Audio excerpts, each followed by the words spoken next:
तर नमस्कार. आज आहे पोळा, म्हणजेच शेतकरी बांधवांचा सर्वात मोठा सण.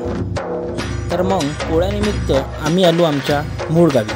कारण पोळ्याची असली मजा म्हणजे जिथे आपली शेती आहे तिथेच. त्यानंतर गावाला नंतर भावानी आणि माणसांनी मिळून घराला तोरण बांधले, कोठाला तोरण बांधले. त्यानंतर आम्ही सर्वांनी बैलांची अशी छान सजावट केली. त्यानंतर बैलाची जोडी घेऊन आम्ही लहान मंदिराकडे आलो.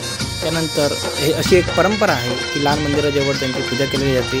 त्यानंतर आम्ही मोठ्या मंदिरातसुद्धा आलो. त्यानंतर मोठ्या मंदिरातसुद्धा म्हणजे हनुमानजीच्या मंदिरामध्ये आम्ही श्री हनुमानजीची पूजा करून बैलाच्या जोडीची पूजा करून आम्ही त्या बैलांना घेऊन तोरणामध्ये आलो. तोरणामध्ये अनेक शेतकऱ्यांची बैलजोडी तिथे उपस्थित होते.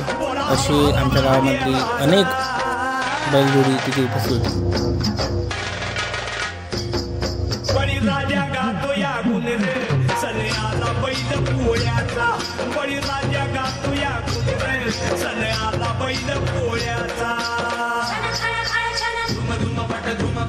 त्यानंतर गावच्या काही ग्रामपंचायतमधील सदस्यांनी व सरपंचांनी मिळून गावातील शेतकऱ्यांना दुपट्टा व फुटिया देऊन त्यांचे स्वागत केले व आमच्या नागोरावजींनी तिथे बैलांची आमच्या पूजा केली.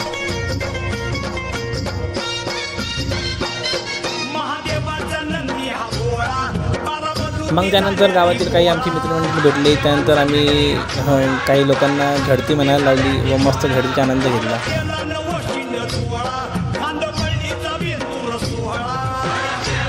त्यानंतर गावातील परंपरेनुसार गुढी फिरवण्याचे काम केले आणि प्रत्येक बैलाच्या अंगावरती गुढी फिरवली व त्या शेतकऱ्याला व त्याच्या मांजराला गडूभर पाणी दिले. आणि नंतर काय लगेच पोळा फुटला आणि मस्त पोळ्याचा आनंद घेत आम्ही चौकामध्ये उभा होतो. तर काही लोक अरे काही एक मुलगा तर सध्या नालीमध्ये पडला होता, कारण त्याच्या अंगावरती डायरेक्ट सुद्धा बैलाची जोडी आली होती. त्यानंतर शेतकऱ्यांनी त्यांचे बैलजोडी आपापल्या स्पीडनी आपल्या घरी घेऊन पूजण्यासाठी घेऊन गेले. असंख्य लोक आपल्या परिवारासोबत बैलपोळाचा आनंद घेण्यासाठी चौकामध्ये उपस्थित होते.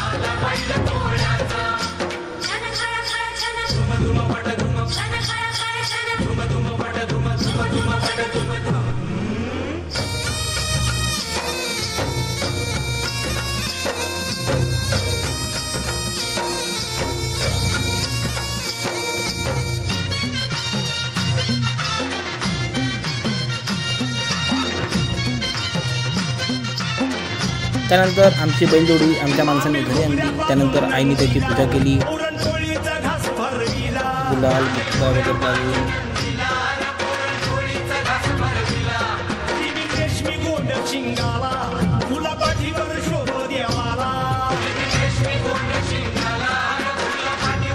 बैलाची आरती करून बैलाला ओवाळून काकांनी जी परंपरेनुसार दिवा आहे तो बैलाच्या पायाखाली ठेवला. त्यानंतर फोटो काढण्यासाठी ते मागे जो नागोरावजींचे पोरगेसुद्धा आले होते. त्यानंतर बैल काही दिवा ठेवू देत नव्हता म्हणून दिवा काकांनी त्याच्या पायाखाली ठेवला आणि बैलाच्या पायांनी तसा तो दिवा ठेवून घेतला.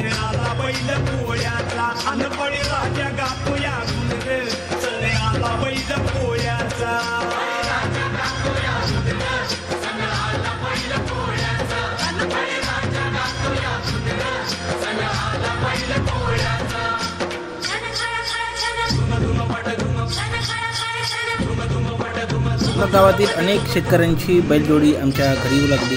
त्यांचीसुद्धा पूजा करून त्यांनासुद्धा जेवण वगैरे देऊन पूजा केली. त्यानंतर आमच्या घराजवळ एक बँडवाला आला जो दरवर्षी येतो.